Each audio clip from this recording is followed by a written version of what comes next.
മകിഴ്മതി സാമ്രാജ്യത്തിന്റെ ഭാവി രാജാവ്, രാജമാത ശിവകാമി ദേവിയുടെ പ്രിയപുത്രൻ, പ്രപഞ്ചത്തിലെ അജയ്യരായ കാലകേയരെ വധിച്ച വീരാതിവീരൻ അമരേന്ദ്ര ബാഹുബലി. പശുക്കളുടെ ആരോഗ്യത്തിനും കൂടുതൽ കൊഴുപ്പുള്ള പാലിനും MSC കാലത്തിട്ട കൊപ്രപ്പുണ്ടാക്കും. ഒരൊറ്റ കരച്ചിലുണ്ടായിരുന്നു. മമ്മൂക്കയ്ക്ക് വേണ്ടിയിട്ട് കമൽ സാർ ബർത്ത്ഡേ വിഷസ് പറഞ്ഞത് ഞങ്ങൾ. മമ്മൂട്ടി സാറിന് 70 വയസ്സായെന്ന് അറിഞ്ഞപ്പോൾ എനിക്കെന്തോ വിശ്വസിക്കാൻ കഴിഞ്ഞില്ല. സ്റ്റുഡിയോസിലൊക്കെ വെച്ച് കാണുമ്പോഴും നീ എന്നെ മിമിക് ചെയ്യുന്നതല്ല, എനിക്ക് തന്നെ അറിയാം, അങ്ങനെയൊക്കെ പറഞ്ഞിട്ടുണ്ട്. അതൊക്കെ വലിയൊരു കാര്യമായിട്ട് ഞാൻ കാണുക. ഈ കപ്പൽ 3 തട്ടായിരുന്നു എന്ന് പറഞ്ഞത് നേരാണോ എന്നൊക്കെ ചോദിക്കുമ്പോൾ അല്ല ആമിനത്ത ഇല്ല, ഒറ്റ തട്ടിന് ഇടപാട് തീർന്നു മോനെ. കമൽഹാസനെ പോലത്തെ അല്ലെങ്കിൽ കമൽ സാറിനെ പോലത്തെ ഒരു വലിയ വ്യക്തി വരുമ്പോൾ നമുക്ക് അവിടെ ചെന്നിട്ട് പുള്ളിയോടൊപ്പം നിൽക്കാനോ അല്ലെങ്കിൽ നിന്നൊരു ഫോട്ടോ എടുക്കുക, ഇതൊക്കെ ഭയങ്കര സ്വപ്നങ്ങളിൽ മാത്രം നടക്കുന്ന കാര്യങ്ങളാണ്. എനിക്കറിയാം, നടക്കില്ല നമുക്ക് അങ്ങോട്ട് ചെന്ന് കഴിഞ്ഞാൽ തന്നെ. അപ്പോൾ ഞാൻ എന്നാലും എൻ്റെ മനസ്സ് പറഞ്ഞു ചിലപ്പോൾ പുള്ളിക്ക് ഒരു ഷേക്ക് കണ്ടു കൊടുക്കാൻ പറ്റിയേക്കും എനിക്ക്. So my name is Praveen, I W4 in കൽക്കി ഫിലിം. അപ്പോൾ കൽക്കി he dubbed for me in several films എന്നൊക്കെ പറഞ്ഞ് കൂടത്തിൽ നിന്നിരുന്ന സിദ്ധാർത്ഥ് എന്ന് പറഞ്ഞ കൂടെയുള്ള ആർട്ടിസ്റ്റിനെ എന്നെ പരിചയപ്പെടുത്തുകയൊക്കെ ചെയ്തു. മൂക്കിലെ രാജ്യത്ത് മുറിമൂക്കൻ രാജാവ് എന്ന് പറഞ്ഞ പോലെ ഞാനവിടെ ഉണ്ടായിരുന്നു. എന്നോട് ചോദിച്ചു ആരെയും കിട്ടാനില്ല, തനിക്കൊന്ന് പറയാൻ പറ്റൂ എന്ന് ചോദിച്ചതിൽ നിന്നാണ് നമ്മൾ ഉണ്ടായ നമ്മുടെ ആ ഒരു പരസ്യം. ഓക്കെ, ഇതാണ് കറക്റ്റ്. അപ്പം എനിക്ക് മനസ്സിലായി നമ്മുടെ ജീവിതത്തിലെ അനുഭവങ്ങൾ തന്നെയാണ് നമ്മളോട് ശബ്ദങ്ങളായിട്ട് പുനർജനിപ്പിക്കുന്നത്. ഭയങ്കര ഒരു ഫാന്റസിയിലേക്ക് പോയത് ബാഹുബലി 1 തന്നെയായിരുന്നു എന്നാണ്. പക്ഷെ സത്യം പറഞ്ഞാൽ ആ സിനിമ ഡബ് ചെയ്യുമ്പോൾ അത് അത്രയും വലിയൊരു സിനിമയായിരുന്നു നമുക്ക് ആർക്കും അറിയില്ല. ലേണിംഗ് പീരീഡ് കഴിഞ്ഞിട്ടല്ലേ ഏണിംഗ് പീരീഡ് ഉണ്ടാവുള്ളൂ. പക്ഷെ എല്ലാവർക്കും ലേണിംഗ് പീരീഡിൽ തന്നെ ഏണിങ്സും വേണമെന്നാണ്. അഡ്വക്കേറ്റിന്റെ വീട്ടിൽ ചെല്ലുന്നു, അഡ്വക്കേറ്റിന്റെ വീട്ടിൽ ചെന്ന് പറഞ്ഞു അറിഞ്ഞില്ലേ, പൽവാൽ ദേവന് വേണ്ടി അമ്പും വില്ലും ഉണ്ടാക്കി കൊടുത്ത കൊല്ലന്റെ കക്ഷത്തിൽ അരിപ്പാറ വന്നു. ഇനി എന്തൊക്കെ അനർത്ഥങ്ങളാ സംഭവിക്കാൻ പോകുന്നു ആർക്കറിയാം. അനുഭവിക്കുക, അല്ലാണ്ടെന്താ. മനസ്സിലായല്ലോ.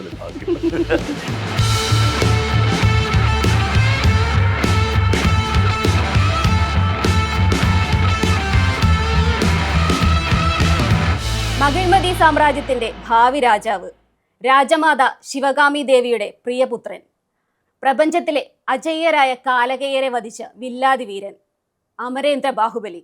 ഈ ഡയലോഗ് ഒരുപക്ഷെ ഞാൻ പറഞ്ഞാൽ നിങ്ങൾക്ക് ബോറടിച്ചേക്കാം. പക്ഷേ ബാഹുബലിയിലെ കട്ടപ്പയ്ക്ക് ശബ്ദം കൊടുത്ത യഥാർത്ഥ വ്യക്തി തന്നെ ഈ ഡയലോഗ് പറഞ്ഞാൽ എങ്ങനെയുണ്ടാവുമെന്ന് നോക്കാം അല്ലേ. ഞാനിങ്ങനെ ആലോചിക്കായിരുന്നേ, ഇതെങ്ങനെയാണ് ഷെറിൻ ഇത്രയും ഭംഗിയായിട്ട്. കാരണം ഞാൻ ഈ ഡയലോഗ് പഠിക്കാനായിട്ട് സിനിമ ഡബ് ചെയ്ത് കഴിഞ്ഞിട്ട് വന്നിട്ട് ഇങ്ങനെ ഓരോ വേദികളിലൊക്കെ ഇങ്ങനെ സിനിമ ഹിറ്റാവുമെന്ന് ഞാൻ അറിഞ്ഞിട്ടില്ല. അപ്പോൾ സിനിമ ഹിറ്റായി കഴിഞ്ഞിട്ട് ഇങ്ങനെ ഒരുപാട് സ്ഥലങ്ങളിലൊക്കെ പോയി കഴിയുമ്പോഴത്തേക്ക് ഈ ഡയലോഗ് പറയാൻ പറയും. സത്യം പറഞ്ഞാൽ കുറേ വേദികൾ, ഒരു 5-10 വേദികളിൽ ഞാൻ ഡയലോഗ് തെറ്റാണ് പറഞ്ഞത്. തെറ്റെന്ന് പറഞ്ഞിട്ടുണ്ടെങ്കിൽ വില്ലാളി വീരൻ, വീരാതി വീരൻ, അങ്ങനെ ഒരുപാട് തെറ്റുകൾ പറഞ്ഞു കൊടുത്തു. അത് കഴിഞ്ഞിട്ടാണ് ഇതിൻ്റെ കറക്റ്റ് ഡയലോഗ് ഈ സിനിമ കണ്ടിട്ടുള്ള ആൾക്കാർ പറയും, അല്ല സുഹൃത്തെ നിങ്ങൾ ഈ പറഞ്ഞ ഡയലോഗ് മൊത്തം തെറ്റായിട്ട്, ഞങ്ങൾ 10-15 പ്രാവശ്യം സിനിമ കണ്ടാന്ന് പറഞ്ഞിട്ട് അവർ പറഞ്ഞത് കേട്ട് ഞാൻ എഴുതിയെടുത്തിട്ട് ഞാൻ 2ാമത് പഠിച്ചു. അവനവൻ്റെ ഡയലോഗ് തന്നെ പഠിക്കാൻ പാടാം. അപ്പോൾ പിന്നെ എങ്ങനെ നിങ്ങൾക്കിത് ഒറ്റയടിക്ക് പഠിക്കണമെന്ന് ഞാൻ ആലോചിക്കുന്നു. ഷെറിന് ഇപ്പോൾ എന്നോട് പറഞ്ഞത് ഞാൻ ഒരു സാധനം നോക്കട്ടെ എന്ന് പറഞ്ഞിട്ട് പെട്ടെന്ന് നോക്കി പെട്ടെന്ന് ഡയലോഗ് പറഞ്ഞു. ഞാൻ ഞെട്ടിപ്പോയി. അല്ലെങ്കിൽ പെൺപിള്ളേർക്ക് ഇങ്ങനെ കാണാപ്പാടം പഠിക്കാൻ ഭയങ്കര എളുപ്പമാണല്ലോ. ആ ഡയലോഗ് എന്നാലും ഒന്ന് പറയാമോ? മകിഴ്മതി സാമ്രാജ്യത്തിന്റെ ഭാവി രാജാവ്, രാജമാത ശിവകാമി ദേവിയുടെ പ്രിയപുത്രൻ, പ്രപഞ്ചത്തിലെ അജയ്യരായ കാലകേയരെ വധിച്ച വീരാതിവീരൻ അമരേന്ദ്ര ബാഹുബലി. ഇതാണ് ഹരിശ്രീ പ്രവീൺ. നമ്മൾ കേട്ടുകൊണ്ടിരിക്കുന്ന, നമ്മൾ എല്ലാ ദിവസവും കേൾക്കുന്ന ശബ്ദത്തിന്റെ ഒരു ഉടമയാണ്. പരസ്യത്തിലൂടെ ആയാലും സിനിമയിലൂടെ ആയാലും ഒക്കെ നമ്മൾ പ്രവീൺ ചേട്ടന്റെ സൗണ്ട് കേട്ടിട്ടുണ്ട്. ഇതുപോലെ തന്നെ ബാഹുബലി പോലെ തന്നെ ഭയങ്കര ഒരു പ്രിയപ്പെട്ട ഒരു സിനിമയായിരുന്നു കമൽഹാസന്റെ ദശാവതാരം. അപ്പൊ അതില് അദ്ദേഹത്തിന്റെ ഒരുപാട് റോളുകൾ ഉണ്ടല്ലോ. അപ്പൊ അതില് ചേട്ടൻ ഏതൊക്കെ ഇതിനാണ് ശബ്ദം? ഞാൻ അതിനകത്ത് 6-7 ഒരു 8 അടുത്ത് കഥാപാത്രങ്ങൾക്ക് ഞാൻ ശബ്ദം കൊടുത്തിട്ടുണ്ട്. വേദികളിൽ അങ്ങനെ കമൽഹാസനെയൊക്കെ അവതരിപ്പിച്ചിട്ടില്ല ഇതുവരെ. എനിക്ക് അറിയില്ലായിരുന്നു അങ്ങനെ. പിന്നെ സ്റ്റേജിൽ അവതരിപ്പിക്കാത്തൊരു കാര്യം, അങ്ങനെ സ്ക്രീനിൽ എന്നെ ഡബ് ചെയ്യാനായിട്ട് എന്നെ വിശ്വസിച്ച് ഏൽപ്പിച്ചത് അന്ന് ഈ ഇതിൻ്റെ വർക്ക് എടുത്ത സിജി എന്ന് പറഞ്ഞൊരു വ്യക്തിയുണ്ട്. പിന്നെ സിജിയോടൊപ്പം തന്നെ ശ്രീജ എന്ന് പറഞ്ഞ നമ്മുടെ പ്രിയപ്പെട്ട ഡബിങ് ആർട്ടിസ്റ്റ്. ഇവർ 2 പേരാണ് എന്നോട് വിശ്വസിച്ച് ഇത് ചെയ്യാൻ പറഞ്ഞത്. അപ്പോൾ ഞാൻ പറഞ്ഞു എനിക്ക് എൻ്റെ നിൻ്റെ ശരിയാവുള്ളൂ, നീ വാങ്ങിക്കൂടെന്നൊക്കെ പറയുന്നത് ഭയങ്കര പ്രോത്സാഹിപ്പിക്കുന്ന ആൾക്കാരാണ് ഇവരൊക്കെ. അപ്പോൾ അങ്ങനെ അവരുടെ ഒരു കോൺഫിഡൻസിന് പുറത്താണ് ഞാൻ അന്നത് ഡബ് ചെയ്തത്. മമ്മൂക്കയ്ക്ക് വേണ്ടിയിട്ട് കമൽ സാർ ബർത്ത്ഡേ വിഷസ് പറഞ്ഞത് ഞാൻ കണ്ടു. മമ്മൂട്ടി സാറിന് 70 വയസ്സായെന്ന് അറിഞ്ഞപ്പോൾ എനിക്കെന്തോ വിശ്വസിക്കാൻ കഴിഞ്ഞില്ല. ഞാൻ വിചാരിച്ചത് എന്നെപ്പോലെ അല്ലെങ്കിൽ എനിക്ക് മുമ്പേ സിനിമയിൽ വന്ന ആളായതുകൊണ്ട് എൻ്റെ സീനിയർ എന്ന് പറയാം. Anyway wish you all the very best from a senior citizen to another senior citizen എന്നൊക്കെ പുള്ളി പറഞ്ഞാൽ കേട്ടിട്ടുണ്ട്. പിന്നെ കമൽ സാറിൻ്റെ ഒരുപാട് സിനിമകളിൽ ഞാൻ ഡബ് ചെയ്തിട്ടുണ്ട്. ദശാവതാരം മാത്രമല്ല, അതുപോലെ ഉന്നേ പോലൊരുവൻ എന്ന് പറഞ്ഞ ലാലേട്ടനൊപ്പം അഭിനയിച്ച സിനിമയിലും മെയിൻ ക്യാരക്ടർ ആയിരുന്നല്ലോ അദ്ദേഹം. അതും മലയാളത്തിലേക്ക് മുഴുവനായിട്ടും ചെയ്തപ്പോൾ ഞാൻ ഡബ് ചെയ്തിട്ടുണ്ട്. ലാസ്റ്റ് ചെയ്തത് കൽക്കി എന്ന് പറഞ്ഞ ചിത്രത്തിലായിരുന്നു. ഈ കൽക്കി ഞാൻ ഡബ് ചെയ്ത് കഴിഞ്ഞു. അങ്ങനെ കൽക്കി തിയേറ്ററുകളിലൊക്കെ ഓടിക്കൊണ്ടിരിക്കുന്ന സമയത്താണ് ഇന്ത്യൻ സിനിമയുടെ പ്രൊമോഷന് വേണ്ടിയിട്ട് അദ്ദേഹം മാരിയറ്റ് ഹോട്ടലിൽ വന്നു, ലുലു മാരിയറ്റിൽ വന്നു. അപ്പോൾ എനിക്കറിയാം, ഞാൻ അതിൻ്റെ അകത്ത് അദ്ദേഹത്തിൻ്റെ അന്നത്തെ ആ പ്രോഗ്രാമിൻ്റെ പ്രൊഫൈലൊക്കെ ഞാനാണ് ഡബ് ചെയ്തത്. ഗോകുലം ഫിലിംസിന് വേണ്ടിയിട്ട് ഞാനാണ് ഡബ് ചെയ്തേക്കുന്നത്. പക്ഷേ ഇതൊക്കെ പറഞ്ഞാൽ തന്നെ കമൽഹാസനെ പോലത്തെ അല്ലെങ്കിൽ കമൽ സാറിനെ പോലത്തെ ഒരു വലിയ വ്യക്തി വരുമ്പോൾ നമുക്ക് അവിടെ ചെന്നിട്ട് പുള്ളിയോടൊപ്പം നിൽക്കാനോ അല്ലെങ്കിൽ നിന്നൊരു ഫോട്ടോ എടുക്കുക, ഇതൊക്കെ ഭയങ്കര സ്വപ്നങ്ങളിൽ മാത്രം നടക്കുന്ന കാര്യങ്ങളാണ്. എനിക്കറിയാം നടക്കില്ല നമുക്ക് അങ്ങോട്ട് ചെന്ന് കഴിഞ്ഞാൽ തന്നെ. അപ്പോൾ ഞാൻ എന്നാലും എൻ്റെ മനസ്സ് പറഞ്ഞു ചിലപ്പോൾ പുള്ളിക്കൊരു ഷെയ്ക്ക് ഹാൻഡ് കൊടുക്കാൻ പറ്റിയേക്കും എനിക്ക്. അപ്പോൾ ഞാനിങ്ങനെ പറഞ്ഞു, എൻ്റെ പുന്ന പ്രവീൺ ഇപ്പം അങ്ങോട്ടൊന്നും പോയിട്ട് കാര്യമില്ല, കാരണം അവിടെ മൊത്തം പത്രക്കാർക്ക് ഒരു ഏരിയ, മറ്റേത് ഇവിടെ, പിന്നെ അവരുടെ ബ്ലാക്ക് ഹെയർസ് ഇവിടെ, അങ്ങനെ നമുക്കൊന്നും പോകാനോ കാണാനോ പറ്റില്ല എന്ന് പറയും. അങ്ങനെ ഇരുന്നു. ഞാൻ പോയി. ഞാൻ ഈ പറഞ്ഞ സമയമൊക്കെ കഴിഞ്ഞിട്ട് പോയി. അപ്പം ചെന്നപ്പോൾ അതായത് കമൽ സാറ് പത്രസമ്മേളനത്തിന് താഴത്തെ ഹോളിലേക്ക് പോയിരിക്കാന്ന് പറഞ്ഞു. അങ്ങനെ ഞാൻ താഴത്തേക്ക് ചെന്നു. താഴത്തേക്ക് ചെന്നപ്പോൾ നല്ല ചുള്ളനായ മനുഷ്യൻ നിന്ന് പുള്ളി വർത്തമാനം പറയണം, മലയാളത്തിലൊക്കെ പറയണം. നമുക്കപ്പോൾ നമ്മൾ ഈ കണ്ട ഉല്ലക നായകൻ നമ്മുടെ തൊട്ടടുത്ത് നിന്ന് ഇങ്ങനെ വർത്തമാനം പറയും. അപ്പോൾ നിങ്ങളുടെ പത്രക്കാരുടെ ഒരു ഘോഷയാത്ര തന്നെയാണ് അവിടെ. എല്ലാവരും നിൽക്കുന്നു, വളരെ ബ്രില്യൻ്റ് ആയിട്ടുള്ള ക്വസ്റ്റ്യൻസൊക്കെ എല്ലാവരും കമൽ സാറിനോട് ചോദിക്കുന്നു. കമൽ സാർ അതിന് വളരെ നല്ല രസകരമായ മറുപടികൾ പറയുന്നു. അങ്ങനെ ലോകേഷ് കനകരാജ്, അങ്ങനെയുള്ള എല്ലാ ടീമുകളും ഉണ്ട് അവിടെ. അപ്പം നമ്മളവിടെ നിൽക്കുമ്പോഴത്തേക്കും പുള്ളിയുടെ അടുത്തേക്ക് പോക്ക് നടക്കില്ല എന്നുള്ളത് 100% ഉറപ്പ്. ക്യാമറ എടുത്ത് വയ്ക്കാനോ ഫോട്ടോ എടുക്കാനോ ഒന്നും നടക്കില്ല. ഞാൻ എന്ത് ചെയ്തു, ഞാനൊന്നും എടുക്കാനോ പോയില്ല. ഞാൻ നേരെ അവിടുന്ന് പുള്ളി മാരിയറ്റ് ഹോട്ടലിൻ്റെ എൻട്രൻസിലേക്ക് പുള്ളി വന്നു കഴിയുമ്പോഴത്തേക്കും ഞാൻ ജസ്റ്റ് അതിൻ്റെ ഇടയിൽ കൂടി വലിയ കാര്യമായി നമുക്കങ്ങനെ അന്യഭാഷയിൽ ഇങ്ങനെ സംസാരിക്കാൻ അറിയില്ലെങ്കിൽ ഞാൻ ചെന്ന്, sir my name is Praveen, I W four in കൽക്കി ഫിലിം. അപ്പോൾ ഓ കൽക്കി, ya know what he sir, he dub for me in several films എന്നൊക്കെ പറഞ്ഞ് കൂട്ടത്തിൽ നിന്നിരുന്ന സിദ്ധാർത്ഥ് എന്ന് പറഞ്ഞ കൂടെയുള്ള ആർട്ടിസ്റ്റിനെ എന്നെ പരിചയപ്പെടുത്തുകയൊക്കെ ചെയ്തു. ഞാൻ ഇങ്ങനെ ഡബ് ചെയ്തിരുന്നത് ഷെയ്ക്ക് ഹാൻഡ് കൊടുത്തു. അപ്പോൾ ഞാനൊരു ഫോട്ടോ എടുക്കണം എന്ന് ആഗ്രഹിച്ചാണല്ലോ പോയത്. അപ്പോൾ ഞാൻ നോക്കുമ്പോൾ അപ്പുറത്ത് നിൽക്കുന്ന ഓൺലൈൻ മീഡിയാസ് ഇത് ഷൂട്ട് ചെയ്ത് എന്നിട്ട് അവരത് ഇൻസ്റ്റാഗ്രാം പേജിലൊക്കെ ഇട്ടു. അപ്പോൾ നമുക്കൊരു ഫോട്ടോ എടുക്കൽ ഒഴിവായി കിട്ടി. നമ്മൾ ചെന്നാൽ ബ്ലാക്ക് ഹെയർസ് നമ്മളെ അവോയ്ഡ് ചെയ്യുന്ന പരിപാടി നിർത്തി. എന്നാൽ ഡയറക്റ്റ് പുള്ളിക്ക് ഷെയ്ക്ക് ഹാൻഡ് എടുത്ത് പരിചയപ്പെടാനും പറ്റും. അപ്പോൾ എൻ്റെ അടുത്ത് അതിന് കമൽ സാറിൻ്റെ ഓഫീസായിട്ട് അടുത്ത് ബന്ധമുള്ള കുറേ ആൾക്കാരൊക്കെ അവിടെ നിൽക്കുന്നത്. അപ്പോൾ അവരൊന്നും ഒരിക്കലും നടക്കാത്ത കേസാണ് ഇതെന്നൊക്കെ പറഞ്ഞ് നിൽക്കേണ്ട പ്രവീൺ നടക്കില്ലെന്ന് പറയാം. പക്ഷെ ഞാനിത് കഴിഞ്ഞിട്ട് നിന്നപ്പോഴും അവരെ അപ്പോയിൻമെൻ്റ് എടുത്തവർക്ക് പുള്ളിനെ കാണാൻ പറ്റിയിട്ടില്ല. അപ്പോൾ നേരെയായിട്ട് ചില സ്ഥലത്തൊക്കെ അങ്ങനെ കാര്യങ്ങൾ തന്മയത്തായിട്ട് നമ്മൾ തോന്നുന്ന പരിപാടികൾ വിജയിക്കാറുണ്ട്. ഇപ്പം സ്കൂളിൽ കോളേജിലും ഒക്കെ പഠിച്ച സമയത്ത് യൂണിവേഴ്സിറ്റി തലത്തിലൊക്കെ സമ്മാനങ്ങളൊക്കെ വാങ്ങിയിട്ടുണ്ട്. അതിനുശേഷം ഡബിങ് ആർട്ടിസ്റ്റായി പരസ്യ ചിത്രങ്ങളിലൊക്കെ സൗണ്ടുകൾ കൊടുത്തു. ഒരു എനിക്ക് തോന്നുന്നു 20,000 പരസ്യ ചിത്രങ്ങളിൽ താങ്കൾ സൗണ്ട് കൊടുത്തിട്ടുണ്ടോ എന്ന് തോന്നുന്നു. അതെ. അപ്പം ഏറ്റവും ആദ്യം ഏത് പരസ്യ ചിത്രത്തിനാണ് സൗണ്ട് കൊടുത്തതെന്ന് പറയാം? റേഡിയോയിലായിരിക്കും തോന്നുന്നു. അതെ. ഈ പരസ്യ ചിത്രം എന്ന് പറഞ്ഞിട്ടുണ്ടെങ്കിൽ അതും ഒരു പരസ്യം തന്നെയായിരുന്നു. പക്ഷെ സിനിമയായിട്ട് റിലേറ്റഡ് ആണ്. നമ്മുടെ ഉദ്യാനപാലകൻ എന്ന് പറഞ്ഞ സിനിമയുടെ പരസ്യമായിരുന്നു ഇത്. അത് അന്നൊരു ഹർത്താൽ ദിവസമായിരുന്നു. ആ ദിവസം വേറെ ആരെയും കിട്ടാതെ, വണ്ടികളൊന്നും ഇല്ലാത്തതുകൊണ്ട് സ്ഥിരമായി പറയുന്ന അനൗൺസേഴ്സിനൊന്നും കിട്ടാതിരിക്കുന്ന സമയമാണ്. പക്ഷെ അന്ന് ഓൾ ഇന്ത്യ റേഡിയോയിൽ അന്ന് വൈകുന്നേരം 7:30 ന്യൂസിൽ ഇത് വരണം. അങ്ങനെ വരേണ്ടത് കൊണ്ട് ഇതിൻ്റെ ആൾക്കാർ കൊച്ചിൻ ഹരിശ്രീ എന്ന് പറഞ്ഞ ഒരു റെക്കോർഡിംഗ് സ്റ്റുഡിയോയിൽ വന്നു. അപ്പോൾ അവിടെ ഞാൻ ഉണ്ടായിരുന്നു. ആ ട്രൂപ്പിൽ അവിടെ ഒരു മിമിക്രി ട്രൂപ്പ് ഉണ്ടായിരുന്നു. അപ്പോൾ അവിടെ വന്ന് കഴിഞ്ഞപ്പോഴത്തേക്കും മൂക്കിലെ രാജ്യത്ത് മുറിമൂക്കൻ രാജാവ് എന്ന് പറഞ്ഞ പോലെ ഞാനവിടെ ഉണ്ടായിരുന്നു. എന്നോട് ചോദിച്ചു, ആരെയും കിട്ടാനില്ല, തനിക്കൊന്ന് പറയാൻ പറ്റൂ എന്ന് ചോദിച്ചതിൽ നിന്നാണ് നമ്മൾ ഉണ്ടായ നമ്മുടെ ആ ഒരു പരസ്യം. ആ പരസ്യം അങ്ങനെ ഒരുപാട് റേഡിയോയിൽ വന്നു. പിന്നെ ഒരു ഇലക്ട്രോൺ എന്തായിരുന്നു അപ്പം മമ്മൂട്ടി പറയുന്നതായിട്ടായിരുന്നോ? ഒക്കെ പറയുന്ന പോലെയൊക്കെ പറഞ്ഞിരുന്നു. പക്ഷെ എന്നാലും കൂടുതലും അല്ലാത്ത സൗണ്ടിലാണ് അവർ ഇതാക്കിയത്. നിങ്ങളുടെ തൊട്ടടുത്ത തിയേറ്ററുകളിൽ നയനമനോഹരമായ വെള്ളിത്തിരിയിൽ നിറഞ്ഞ സദസ്സിൽ പ്രദർശനം തുടരുന്നു ഉദ്യാനപാലകൻ, നിർമ്മാണം 7 ആർട്സ് എന്നൊക്കെ പറഞ്ഞു. മമ്മൂട്ടിനെ ഒരുപാട് ഇമിറ്റേറ്റ് ചെയ്തിട്ടുള്ള ഒരാളാണ് അദ്ദേഹം. ഇത്തരം ഞാൻ കളിയൂഞ്ഞാൽ എന്ന് പറഞ്ഞ സിനിമയുടെ സെറ്റിൽ ഇതുപോലെ അന്ന് കോളേജിൽ പഠിക്കുന്ന സമയമായിരുന്നു. 1997 കാലഘട്ടം എനിക്ക് തോന്നുന്നു. അപ്പോൾ അന്ന് ഇതുപോലെ ഹിൽ പാലസ് എന്ന് പറഞ്ഞൊരു വലിയ മ്യൂസിയം ഉണ്ടല്ലോ നമ്മുടെ അടുത്തുള്ള. അപ്പോൾ ഹിൽ പാലസ് മ്യൂസിയത്തിൻ്റെ അത് ഷൂട്ടിംഗ് നടക്കുന്നുണ്ടെന്ന് പറഞ്ഞ് ഞാൻ അവിടെ ഇതുപോലെ ചെന്ന് മമ്മൂക്കനെ പരിചയപ്പെട്ട് മമ്മൂക്കയുടെ അടുത്ത് ചെന്ന് വളരെ ഫ്രണ്ട്ലി ആയിട്ടുള്ളൊരു മനുഷ്യൻ. ഞാൻ എൻ്റെയൊക്കെ ജീവിതത്തിൽ മമ്മൂക്ക എന്നൊക്കെ പറഞ്ഞാൽ മമ്മൂട്ടി എന്നൊക്കെ പറഞ്ഞാൽ നമ്മൾ വരികളിലൊക്കെ പറഞ്ഞാൽ അയാൾ ഭയങ്കര പ്രശ്നക്കാരനാണ്, ഭയങ്കര പരിക്കാൻ. പക്ഷെ ഒന്നുമല്ല, അന്ന് അദ്ദേഹത്തിൻ്റെ അടുത്ത് ചെന്ന് വളരെ ഫ്രണ്ട്ലി ആയിട്ട് ഞങ്ങളോടൊക്കെ സംസാരിച്ച് വളരെ ഫ്രണ്ട്ലി ആയിട്ട് അന്ന് ഫോട്ടോ എടുക്കാനൊക്കെ സാധിച്ചു. അന്നത്തെ ഫോട്ടോ ഒക്കെ എൻ്റെ നിന്ന് മിസ്സായിപ്പോയി. കാരണം ഇന്നത്തെ പോലെ മൊബൈൽ ഫോണൊന്നും ഇല്ലാത്തൊരു കാലഘട്ടം, അല്ലെങ്കിൽ എല്ലാവരുടെയും കയ്യിൽ ഇത്രയും ജനകീയമല്ല മൊബൈൽ ഫോണൊന്നും. അന്ന് ഫോട്ടോ എടുക്കാനൊക്കെ സാധിച്ചു. അങ്ങനെ 2-3 ദിവസമൊക്കെ ഞങ്ങൾ അവിടെ പോയി നിന്നു. അപ്പോൾ ഞങ്ങളിങ്ങനെ ഗ്യാങ്ങായിട്ട് പിള്ളേരൊക്കെ ആയിട്ട് പോയി നിന്നു. പോരാൻ നേരം നമുക്ക് എൻ്റെ പേര് ഓർമ്മിക്കണം, എൻ്റെ പേര് പ്രവീൺ എന്ന് പറഞ്ഞ് കൃത്യമായിട്ട് പുള്ളി പറയുകയും അതിനുശേഷം വർഷം എന്ന് പറഞ്ഞ സിനിമയിൽ ഞങ്ങൾക്ക് ഒന്നിച്ച് അഭിനയിക്കാനായിട്ട് സാധിച്ചു. മമ്മൂക്കയോടൊപ്പം എനിക്ക് അഭിനയിക്കാൻ സാധിച്ചു. ഞാനൊരു നിങ്ങളുടെ പണി ചെയ്തത് ഒരു പത്ര റിപ്പോർട്ടറെ വേഷമായിരുന്നു ചെയ്തത്. പിന്നെ സ്റ്റുഡിയോസിലൊക്കെ വെച്ച് കാണുമ്പോഴും നമുക്ക് നീ എന്നെ മിമിക് ചെയ്യുന്നുണ്ടല്ലോ, എനിക്ക് നിന്നെ അറിയാം, അങ്ങനെയൊക്കെ പറഞ്ഞിട്ടുണ്ട് പുള്ളി. അതൊക്കെ വലിയൊരു കാര്യമായിട്ട് ഞാൻ കാണുന്നു. കാരണം ഒരുപക്ഷെ നമ്മളെ തിരിച്ചറിഞ്ഞു എന്ന് പറയുന്നത് തന്നെ ഏറ്റവും വലിയ കാര്യം. മമ്മൂക്കയോടൊപ്പം അഭിനയിക്കാൻ സാധിച്ചു. ചെറിയൊരു ഇതാണെങ്കിലും ഞാനും മമ്മൂക്ക മാത്രമുള്ളൂ അതിൽ. വർഷം എന്നാണ് മൂവിയുടെ പേര്. പിന്നെ അതുപോലെ തന്നെ മമ്മൂക്കയുടെ മോൻ ദുൽഖറിൻ്റെ ഒപ്പം ഞാൻ സംസാരം ആരോഗ്യത്തിന് ഹാനികരം എന്ന് പറഞ്ഞ ചിത്രത്തിൽ ഞാൻ അഭിനയിച്ചിരുന്നു. അത് വളരെ രസകരമായിരുന്നു. അതായത് എനിക്ക് അഭിനയത്തിനോട് താല്പര്യമുണ്ടെന്ന് വെച്ചിട്ടുണ്ടെങ്കിൽ എനിക്ക് അഭിനയത്തിനോട് പേടിയുള്ളൊരു വ്യക്തിയായിരുന്നു. ഈ സംസാരം ആരോഗ്യത്തിന് ഹാനികരം എന്ന് പറഞ്ഞ സിനിമ മലയാളത്തിലുമുണ്ട്, തമിഴിലുണ്ട്. തമിഴിൽ വായ്മൂടി പേശുമെന്ന്. അപ്പോൾ ഈ സിനിമയിലേക്ക് വേണ്ട കുറച്ച് ആളുകളുടെ ഓഡീഷൻ വൈറ്റില അനുഗ്രഹ ഹോട്ടലിൽ നടക്കുന്നുണ്ട്. അപ്പോൾ എൻ്റെ സുഹൃത്തുക്കളായ ദിനേശ് പ്രഭാകറൊക്കെയാണ് അതിൻ്റെ അകത്ത് അഭിനയിക്കുന്നുണ്ട്. പിന്നെ പുള്ളിയുടെ ഫ്രണ്ട്സൊക്കെയാണ് ആ സിനിമ ചെയ്യുന്നത്. അപ്പോൾ എന്നോട് പറഞ്ഞു, ചേട്ടാ കുടിയന്മാരായിട്ടൊക്കെ അഭിനയിക്കാൻ പറ്റും, പിന്നെ അതുപോലെ ഡോക്ടറൊക്കെ ആയിട്ട് അഭിനയിക്കാൻ പറ്റും, കുറച്ച് ആളുകളെ നമുക്ക് ആവശ്യമുണ്ട് ഓഡീഷന് വേണ്ടിയിട്ടൊന്ന് പറഞ്ഞു വിടണം. ഓക്കെ, അതിനെന്താ വിടാമല്ലോ എന്ന് പറഞ്ഞു. അപ്പം ഞാൻ എൻ്റെ വീടിൻ്റെ അടുത്തുള്ള ആൾക്കാരോട് പറഞ്ഞു, കാണാൻ നല്ല മിടുക്കന്മാരോട് പറഞ്ഞു, ഡോക്ടറായിട്ടൊക്കെ അഭിനയിക്കാനായിട്ട് നമുക്ക് താല്പര്യമുണ്ടെങ്കിൽ നമുക്ക് നോക്കാം, നീയും കൂടി ഒന്ന് വന്നോട്ട് ഞങ്ങളുടെ ഓടത്തില്ലെന്ന് പറഞ്ഞു. ഞാൻ വരാമല്ലോ എന്ന് പറഞ്ഞു. എനിക്ക് ഇത് കഴിഞ്ഞിട്ട് വേറൊരുത്തരോട് പറഞ്ഞു, നല്ല മിടുക്കന്മാരാണ്, ഇവിടെ കള്ളുകൂടിയനായിട്ടും ഒക്കെ ആയിട്ട് അഭിനയിക്കേണ്ടതുണ്ട്, അപ്പോൾ ഓഡീഷൻ നടക്കുന്നുണ്ട്, എൻ്റെ കൂടെ വന്നാൽ നിങ്ങൾക്ക് വേഷം ഉറപ്പാണ്.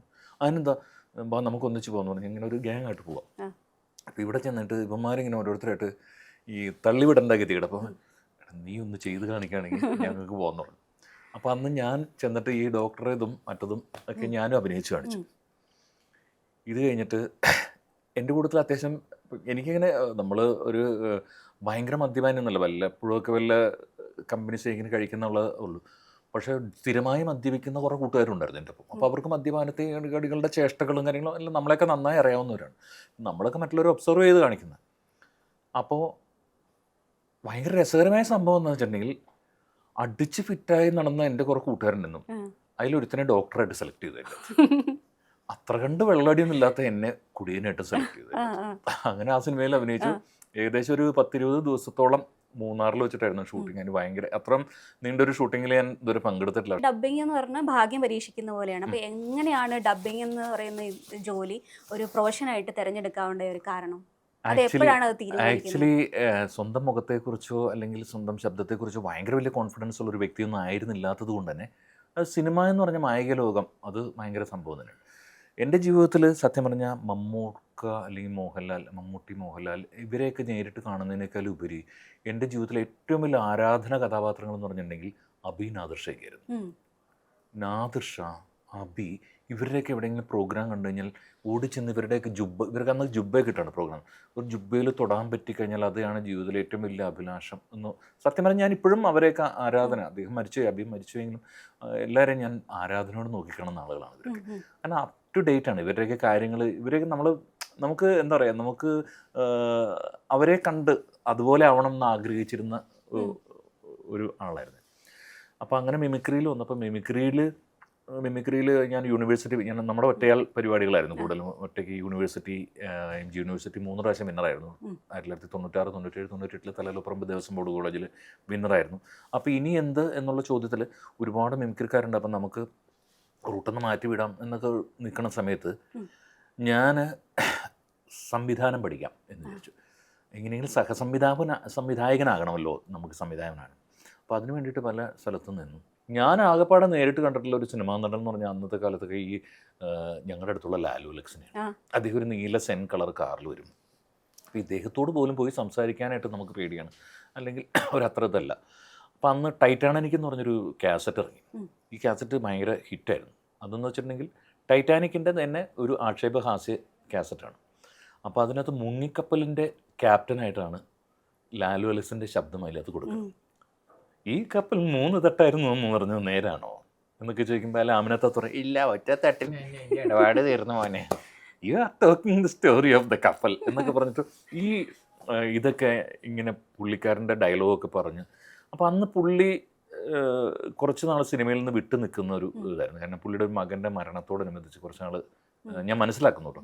അപ്പോൾ ആ സമയത്ത് സിനിമയിൽ നിന്ന് കുറച്ച് അകന്ന് പുള്ളി നിൽക്കുകയാണെങ്കിലും നാനാ പോലുള്ള വാരികകളിലെല്ലാം പറഞ്ഞു ലാലു അലക്സായൻ ഇങ്ങനെ കുറച്ച് നാൾ സിനിമയിൽ നിന്ന് വിട്ടു നിൽക്കണമെങ്കിലും മിമിക്രി അപരന്മാരിലൂടെ അദ്ദേഹം പുനർജനിച്ചുകൊണ്ടിരിക്കുകയാണ്. അദ്ദേഹത്തിൻ്റെ ശബ്ദം നമുക്കൊക്കെ ഇപ്പോഴും പരിചിതമാണെന്നൊക്കെ പറഞ്ഞിട്ട് ഇങ്ങനെ വാർത്തകൾ വന്നു. ഒരുപാട് മിമിക്രി കാസറ്റുകളിൽ അദ്ദേഹത്തിൻ്റെ ശബ്ദം വരുന്നുണ്ട്. അപ്പോൾ അങ്ങനെ നിൽക്കുന്ന സമയത്ത് അത് അദ്ദേഹത്തിന് മനസ്സിലായി. അപ്പോൾ അദ്ദേഹം മുളന്തുരുത്തിൽ ഒരു ഹോം അപ്ലയൻസ് ഷോപ്പിൻ്റെ അവിടെ നിൽക്കുമ്പോഴത്തേക്കും ഈ പുള്ളി കേൾക്കാൻ വേണ്ടിയിട്ട് അവിടെ നിൽക്കണ എൻ്റെ കൂട്ടുകാരുണ്ട്, അവർ ഈ കാസറ്റുകൾ കേട്ട് തരും. അപ്പോൾ ഇട്ട് കഴിയുമ്പോഴത്തേക്കും പുള്ളി ഇത് കേൾക്കും. കേട്ട് കഴിയുമ്പോഴത്തേക്കും ഇതാരും ഇത് ചെയ്തത് അങ്ങനെയൊക്കെ ചോദിക്കും. അങ്ങനെയൊക്കെ അപ്പോൾ പറഞ്ഞു. അപ്പോൾ എന്നെ ഇങ്ങനെ ജസ്റ്റ് പരിചയപ്പെടുത്തി. അങ്ങനെ നിൽക്കുന്ന സമയത്ത് ഒരു ദിവസം എനിക്ക് വളരെ കൃത്യമായിട്ട് പുള്ളിനെ പോയി മുട്ടാനായിട്ട് ഒരു അവസരം കിട്ടി. പുള്ളി ഒരു ഫോട്ടോസ്റ്റാറ്റുകളുടെ അവിടെ നിൽക്കുക. അത് കഴിഞ്ഞിട്ട് ഇങ്ങനെ പുള്ളിയുടെ കയ്യിൽ കുറേ ആധാരത്തിൻ്റെ പകർപ്പൊക്കെ നിൽക്കണം. അത് കഴിഞ്ഞപ്പോഴത്തേക്കും ഞാൻ നല്ല ചേട്ടാ, എൻ്റെ പേര് പ്രവീൺ, ഞാൻ അത് കഴിഞ്ഞിട്ട് മോനേടാ, ഇത് മലബാറിൽ എനിക്ക് ഇച്ചിരി സ്ഥലമുണ്ട്, അപ്പോൾ അതിൻ്റെ ഈ ആധാരത്തിൻ്റെ പകർപ്പ് ഒരു നോട്ടറി കൊണ്ട് സൈൻ ചെയ്യിക്കണം. നിൻ്റെ അറിവിൽ ഇവിടെ വല്ലയിടത്തും നോട്ടറിമാരുണ്ടോടാ? അപ്പോൾ എനിക്കറിയാം, ഞാൻ കോളേജ് വരുമ്പോൾ അപ്പുറത്തൊരു നോട്ടറി എനിക്കറിയാം ചേട്ടാ, എന്നാ വാ നമുക്ക് പോയേക്കാം എന്ന് പറയും. എന്നിട്ട് പുള്ളിയുടെ കാറ് കയറിയിരിക്കുകയാണ്. മുളന്തുരുത്തി ജംഗ്ഷനിൽ കൂടി ആലോചിക്കണം, നമ്മൾ മറ്റേ മിമിക്രിക്കാരനെന്ന് പറഞ്ഞ് വിശ്വസിക്കാത്ത അല്ലെങ്കിൽ മറ്റൊക്കെ ആളുകാരൊക്കെ ചുറ്റും നിൽക്കുമ്പോൾ നമ്മൾ നീ ഇച്ചിരി ഗമയിലേക്ക് ഇരുന്നോടാ എന്ന് പറഞ്ഞിട്ട് പുള്ളി ഇങ്ങനെ വണ്ടി ഓടിക്കാം. ഈ കാറൊക്കെ ഓടിച്ച് കാർ അവിടെ ഇട്ട് ടേൺ ചെയ്ത് ഞാൻ ചെന്നു. അങ്ങനെ ഈ അഡ്വക്കേറ്റിൻ്റെ വീട്ടിൽ ചെല്ലുന്നു. അഡ്വക്കേറ്റിൻ്റെ വീട്ടിൽ ചെന്ന് ഞാൻ പറഞ്ഞു, ചേട്ടാ ലാലു അലക്സോ എൻ്റെ ദൈവമേ. ഈ നോട്ടറി അഡ്വക്കേറ്റിൻ്റെ അടുത്ത് ചെന്നു. അപ്പോൾ നമ്മൾ കോളേജിൽ വിട്ടിട്ട് വരുമ്പോഴത്തേക്കും അവിടെയൊക്കെ പെൺകുട്ടികളും എല്ലായിടത്തും നിൽക്കുന്നതാണ്. അപ്പോൾ നമ്മളിങ്ങനെ വായി നോക്കലും കാര്യങ്ങളൊക്കെ വലിയ കാര്യമായിട്ടില്ലെങ്കിലും അപ്പോൾ അവരുടെയൊക്കെ മുമ്പിൽ ഹീറോ ആവാൻ പറ്റുന്ന സമയമാണ്. അപ്പോൾ അവിടെ കൊണ്ട് എടുത്തിട്ട് ഞാൻ ചോദിച്ചു, നോട്ടറി എടുത്തിട്ട് ചേട്ടാ വണ്ടിക്കകത്ത് ലാലു അലക്സേട്ടൻ ഇരിക്കുന്നുണ്ട്, പുള്ളിക്കൊരു നോട്ടറി ആണോ, അതിനെന്താ വരൂ എന്ന് പറഞ്ഞിട്ട് ചെന്നു. വക്കീലേ, ഇതിൻ്റെ മലബാറിലുള്ള സ്ഥലത്തിൻ്റെയാ, ഇതിൻ്റെ ഒരു പോക്കുവരത്ത് ചെയ്യുന്നതിന് വേണ്ടി ഒരു നോട്ടറി അറ്റസ്റ്റ് ചെയ്യണം എന്നൊക്കെ പറഞ്ഞിട്ട് പുള്ളി ഇതൊക്കെ കൊടുത്തു. അതൊക്കെ പുള്ളി സൈൻ ചെയ്ത് കൊടുത്തു. അത് കഴിഞ്ഞിട്ട് ഈ ലാലു അലക്സേട്ടൻ അന്നത്തെ കാലത്ത് കൊണ്ട് 500 രൂപ എടുത്തു. ഞാൻ കൊടുത്താൽ മേടിക്കുകയില്ലായിരിക്കും, നീ കൊടുത്തേരടാ എന്നൊക്കെ പറഞ്ഞിട്ട് ഞാൻ കൊണ്ട് കൊടുത്തു. പുള്ളി മേടിച്ചില്ല. ഞാൻ തിരിച്ച് ലാലു അലക്സേട്ടനിൽ തന്നെ പൈസ കൊടുത്ത് തിരിച്ച് കൊണ്ടാക്കി. ഇതിൻ്റെ ആ പോണ പോക്കിന് ഞാൻ ലാലു അലക്സേട്ടനോട് ചോദിച്ചു, ചേട്ടാ എനിക്കിങ്ങനെ സംവിധാനം പഠിക്കണമെന്ന് ആഗ്രഹമുണ്ട്. സംവിധാനം ഞാനും പഠിക്കണമെന്ന് ഓർത്ത് കിടന്നിട്ട് ഒരുപാട് നാളായി, അതൊന്നും നടക്കുന്ന കാര്യമല്ലടാ മോനെ എന്നൊക്കെ പറഞ്ഞിട്ട് പുള്ളി അങ്ങനെയൊക്കെ പറഞ്ഞു. നീ ഇപ്പോൾ പഠിക്കേണ്ട സമയമല്ലേ പഠിക്കുന്നൊക്കെ പറഞ്ഞിട്ട് അങ്ങനെ പിരിഞ്ഞു. പിന്നീട് പുള്ളി അത് ഓർത്തിരിക്കുന്നു അങ്ങനെ ഒന്നും ഉണ്ടോയെന്ന് എനിക്കറിയില്ല. അപ്പോൾ അതായിരുന്നു എൻ്റെ ആദ്യത്തെ ഒരു ശ്രമം നടത്തൽ. ആ ശ്രമമൊന്നും വിജയിച്ചില്ല. അത് കഴിഞ്ഞിരിക്കുന്ന സമയത്താണ് എൻ്റെ ഒരു കൂട്ടുകാരൻ്റെ കൊച്ചച്ഛൻ 13 എപ്പിസോഡിൻ്റെ ഒരു വീരമുദ്ര എന്ന് പറഞ്ഞൊരു ടെലിഫിലിം ദൂരദർശനിലേക്ക് കൊണ്ട് ചെയ്തിട്ടുണ്ടെന്ന്. എന്നാൽ പിന്നെ അതിൻ്റെ സംവിധാനം പഠിക്കാൻ പോകാമെന്ന് പറഞ്ഞ് ഞങ്ങൾ ഇവിടുന്ന് നേരെ കുറ്റ്യാടി പേരാമ്പ്ര ഭാഗത്താണ് ഷൂട്ടിങ് നടക്കണത്. ഇവിടുന്ന് മാവേലി മലബാർ അങ്ങനെ ട്രെയിനിൽ കയറി ഇരിക്കാൻ സീറ്റൊന്നുമില്ല. അവിടെ ചെന്ന് ഇറങ്ങിക്കഴിഞ്ഞപ്പോൾ അവിടെ ഷൂട്ടിങ്ങൊക്കെ കഴിയുന്നുണ്ടായിരുന്നു. അപ്പോൾ ഇങ്ങനെ പറഞ്ഞു, ഷൂട്ടിങ് ഞങ്ങൾ അസിസ്റ്റൻറ്റ് ഡയറക്ടേഴ്സ് ആവാൻ വന്നാണ്, അത് നടന്നില്ലേ അഭിനയിക്കാം, ഏതെങ്കിലും ഇന്നലെ ശരിയാക്കാവുന്നോർത്ത് വന്നാന്ന് പറഞ്ഞു. പറഞ്ഞു ഒന്നും നടക്കില്ലെന്ന് മനസ്സിലായി. കുറച്ച് നേരം അവിടെയൊക്കെ നോക്കി നിന്നു. എന്തായാലും ഒരു ഭക്ഷണമൊക്കെ തന്നോട്ട് ഭാഗ്യത്തിന്. നല്ല മനുഷ്യനായിരുന്നു കൂട്ടുകാരൻ്റെ കൊച്ചച്ഛൻ. അദ്ദേഹത്തിൻ്റെ പേര് ജയ്മോഹൻ എന്നായിരുന്നു. അദ്ദേഹം ഇത്തിരി ഗൗരവക്കാരനായ നല്ലൊരു സംവിധായകനായിരുന്നു. അപ്പം ഞാനോടത്ത് ദൈവമേ ഇനി കൂടുതൽ ചോദിക്കാൻ പോയി പുള്ളി ചീത്ത പറയൂ എന്നൊക്കെ ഓർത്ത് ഞങ്ങളിങ്ങനെ പമ്മി നിൽക്കുകയാണ് ഞാനും എൻ്റെ കൂട്ടുകാരനും. അങ്ങനെ നിന്ന് കഴിഞ്ഞാൽ എറണാകുളത്ത് ഫറാസ് സ്റ്റുഡിയോയിലാണ് ഇതിൻ്റെ ഡബ്ബിങ് നടക്കുന്നതെന്ന് പറഞ്ഞു. എന്തിനാ ഇതിൽ നടന്നില്ലെങ്കിലും അടുത്ത ഷോർട്ട് ഫിലിം പിടിക്കുമ്പോൾ അതിൽ കിട്ടുമല്ലോ എന്നോർത്ത് പുള്ളീനെ കാണാൻ ചെല്ലുക. കുറച്ച് നേരമൊക്കെ അവിടെ നിന്നു. അത് കഴിഞ്ഞിട്ട് പുള്ളി പറഞ്ഞു, താനിങ്ങ് വന്നെന്ന് പറഞ്ഞു. താനേ അതിൻ്റെ അകത്ത് കുറച്ച് നമ്മുടെ ഇതറിയാലോ, ഇതൊരു കോളേജ് പശ്ചാത്തലത്തിലെടുത്ത ഒരു ഷോർട്ട് ഫിലിം. അതിനകത്ത് കുറേ സാറന്മാരുണ്ട്, പിള്ളേരുണ്ട്, എടാ ഇവൻ്റെ കൊണ്ട് ആ ചെറിയ ഫീലിങ്സ് വോയിസ് ഒക്കെ ഒന്ന് ഡബ് ചെയ്യിപ്പിച്ചെന്ന് പറഞ്ഞു. അങ്ങനെ എന്നെ കൊണ്ട് അത് ഡബ് ചെയ്യിപ്പിക്കാണ്. ഞാൻ കയറി ഡബ് ചെയ്ത് കഴിഞ്ഞിട്ട് ഓക്കെ. അപ്പോൾ ഓരോ കാര്യങ്ങളൊക്കെ എന്നോട് പറഞ്ഞു, ഇങ്ങനെ ഇന്നെ പോലെയാണ്. അപ്പോൾ അവിടെ അവർ തമ്മിൽ അടി ഉണ്ടാക്കുകയാണ്, തല്ലുകൊണ്ടതിൻ്റെ വേദന എന്ന് പറഞ്ഞു. എനിക്കിവിടെ തല്ലുകൊണ്ടതിൻ്റെ വേദന വരുന്നത്. അപ്പോൾ നിനക്ക് അങ്ങനെ എന്തെങ്കിലും വേദന വന്നിട്ടുണ്ടോ? അവൻ്റെ കൈ തല്ലി ഓടിക്കണ സീനാണ്. അപ്പോൾ എനിക്ക് ഓർമ്മ വന്നു, അപ്പോൾ നിൻ്റെ ജീവിതത്തിൽ ഉണ്ടായിരിക്കുന്ന അനുഭവങ്ങൾ നീ മനസ്സിലേക്ക് കൊണ്ടുപോകാം, അപ്പോൾ നിനക്ക് വേദനയൊക്കെ പെട്ടെന്ന് കിട്ടും. ശരിയാണ്, എൻ്റെ വീടിൻ്റെ അടുത്തുള്ളൊരു പയ്യനെ പണ്ട് ഞാൻ സ്കൂട്ടർ ഓടിക്കാൻ പഠിപ്പിച്ചിട്ടുണ്ട്. അപ്പോൾ അവൻ സ്കൂട്ടർ ഫ്രണ്ടിൽ നിന്ന് മാന്യമായിട്ട് ഓടിക്കുകയാണ്, ഞാൻ പുറകിൽ നിന്ന് നിയന്ത്രിക്കുന്നു. അപ്പോൾ ഈ ലാമ്പി സ്കൂട്ടറാണ് പഴയ. അപ്പോൾ അന്ന് ഡൈനാമോ ബാറ്ററി ഇല്ല. ഇങ്ങനെ ആക്സിലേറ്റർ റേസ് ചെയ്താലാണ് ലൈറ്റ് വരുള്ളൂ. അപ്പോൾ സന്ധ്യയ്ക്കാണ് പഠിപ്പിച്ചത്. ലൈറ്റ് പറഞ്ഞപ്പോൾ ഞാൻ ആക്സിലേറ്റർ കൂട്ടറാന്ന് പറഞ്ഞു. ഇവൻ നല്ലോണം കൂട്ടി. അപ്പോൾ ഇവൻ വീണാലോ എന്ന് ഓർത്തിട്ട് ഞാൻ പെട്ടെന്ന് നിർത്തണം മറ്റേത് മറിച്ച് അങ്ങനെയൊക്കെ പറഞ്ഞു അങ്ങോട്ട് തെന്നിപ്പോയിട്ട് സ്കൂട്ടർ ചെരിഞ്ഞു. അവനൊന്നും പറ്റിയില്ല. അവൻ മിക്കി മൗസ് മറ്റേ എഴുന്നേറ്റ് വന്ന പോലെ അവൻ വന്നു. പുറകിലിരുന്ന ആശാനായ എൻ്റെ കൈ ഒടിഞ്ഞു. അപ്പോൾ ആ കൈ ഒടിഞ്ഞ വേദന എനിക്കറിയാം. അപ്പോൾ അത് വെച്ച് ഞാനിങ്ങനെ കരഞ്ഞപ്പോൾ അപ്പോൾ ഓക്കെ ഇതാണ് കറക്റ്റ്. അപ്പോൾ എനിക്ക് മനസ്സിലായി നമ്മുടെ ജീവിതത്തിലെ അനുഭവങ്ങൾ തന്നെയാണ് നമ്മളോട് ശബ്ദങ്ങളായിട്ട് പുനർജനിപ്പിക്കുന്നത് എന്നെനിക്ക് മനസ്സിലായി. അപ്പോൾ അതായിരുന്നു എൻ്റെ ഡബ്ബിങ്ങിൽ ആദ്യത്തെ തുടക്കം. അദ്ദേഹം എനിക്കൊരു 200 രൂപ എടുത്ത് എൻ്റെ കയ്യിൽ തന്നു. ആ 200 രൂപയാണ് പിന്നീട് എൻ്റെ ജീവിതത്തിൽ ഒരുപാട് ഇതായിട്ട് മാറിയത്. അതിനെന്നും ഞാൻ അദ്ദേഹത്തോട് തന്നെയാണ് കടപ്പെട്ടിരിക്കുന്നത്. കാരണം ഞാൻ പോലും അറിയാതെ എന്നിൽ ഇങ്ങനെ ഒരു സംഭവം ഉണ്ടെന്ന് കണ്ടെത്തി എന്നെ ഇതാക്കി തന്നത് പുള്ളിയാണ്. അപ്പോൾ അങ്ങനെ ആ ഒരു ഡബ്ബിങ്ങിൻ്റെ ഇതിൽ മേഖലയിൽ തന്നെയാണ് ഞാൻ എപ്പോഴും നിൽക്കുന്നത്. ഇങ്ങനെ പരസ്യം കഴിഞ്ഞ് പിന്നെ സിനിമയിലേക്ക് വരുന്ന സമയത്ത് ബോബൻ ആവല്യമ്പുടന്റെ സൗണ്ടാണ് ആദ്യം ഇപ്പൊ എല്ലാവർക്കും മനസ്സിലാകുന്ന രീതിയിൽ ചെയ്തിട്ടുണ്ടായിരുന്നത്. അത് സമയം എന്ന് പറഞ്ഞൊരു സീരിയൽ ഉണ്ടായിരുന്നു. അപ്പം അത് സുധാകർ മംഗളോദയത്തിൻ്റെ സീരിയലായിരുന്നു. അപ്പോൾ അന്നൊക്കെ ഈ സമയം സീരിയലിലേക്ക് പ്രത്യേകത എന്ന് വെച്ചിട്ടുണ്ടെങ്കിൽ ഈ സമയം സീരിയലിൻ്റെ സമയം നോക്കിയിട്ടാണ് ബാക്കിയുള്ള കാര്യങ്ങളൊക്കെ ആൾക്കാർ ചെയ്യുന്നത്. ഈവൻ ഒരു അമ്പലത്തിൽ ഉത്സവത്തിൽ ഒരു സ്റ്റേജ് ഷോ പോലും സമയം സീരിയൽ 9 മണിക്ക് അത് തീരാണ്ട് ആരെയും കിട്ടില്ല കേട്ടോ, ഇവിടെ ആരും വരില്ല. അപ്പോൾ അത് കഴിഞ്ഞിട്ട് നിങ്ങൾ തുടങ്ങിയാൽ മതി എന്നൊക്കെ പറയുന്ന ഒരു സാഹചര്യമാണ്. അപ്പോൾ ആ ഒരു ഹിറ്റ് സീരിയലിൻ്റെ ഒരു ഗസ്റ്റ് റോളിൽ പുള്ളി വന്നിരുന്നു. അപ്പോൾ അങ്ങനെ അന്ന് ആരെ കൊണ്ട് ഡബ് ചെയ്യിക്കുന്നുള്ളത് നിൽക്കുന്ന സമയത്ത് നമ്മളവിടെ ഉണ്ടായിരുന്നു. അങ്ങനെ നമ്മളെ കൊണ്ട് ഡബ് ചെയ്യിപ്പിച്ചാണ് ബോബന് ഞാൻ ആദ്യം ഡബ് ചെയ്യുന്നത്. അതായിരുന്നു ആദ്യത്തെ സിനിമ. അത് കഴിഞ്ഞിട്ട് പിന്നെ നമ്മുടെ ഇപ്പോഴത്തെ ഏറ്റവും വലിയ പ്രൊഡ്യൂസർ ആൻഡോ ജോസഫ് കല്യാണരാമൻ ആ സിനിമയിലേക്ക് എൻ്റെ ശബ്ദം അതെ ബോബൻ ആൻമൺ. അങ്ങനെ ആദ്യമായിട്ട് എൻ്റെ സിനിമ സ്ക്രീനിൽ അത്രയും നല്ലൊരു ശബ്ദം കേൾക്കുന്നത് ഈ ഉണ്ണികൃഷ്ണൻ നമ്പൂതിരി അദ്ദേഹത്തിന് ഡബ് ചെയ്തിട്ടുണ്ട്. അദ്ദേഹം നല്ല പ്രായമായ ഒരു മനുഷ്യനാണ്. എങ്ങനെയായിരുന്നു അദ്ദേഹത്തിന് ഡബ് ചെയ്തത്? അത് ആക്ച്വലി ഈ പോക്കിരി രാജ എന്ന് പറയുന്ന സിനിമയ്ക്കകത്ത് ട്രാക്ക് ഡബ് ചെയ്തിരിക്കും.